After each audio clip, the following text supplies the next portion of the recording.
aqui quem fala é o Pedro. E hoje vou ensinar como abaixar na verdade uma floresta um pouco igual com a praia. Você vai no seu Minecraft.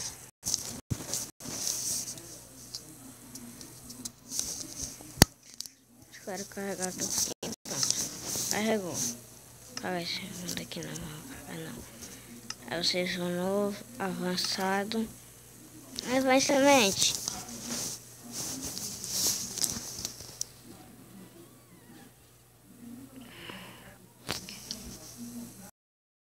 Vamos carregar. A semente é bem simples, galera.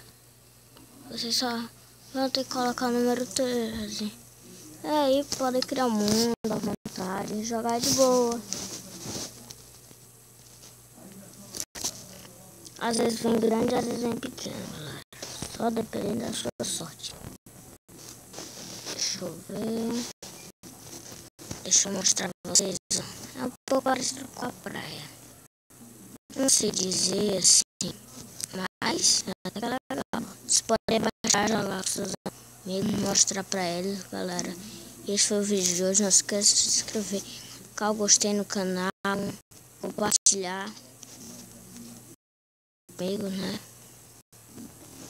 E vocês vão ajudar muito se inscrevendo, pedindo que seus amigos se inscrevam, né? Vocês vão ajudar muito o canal a crescer. Falou!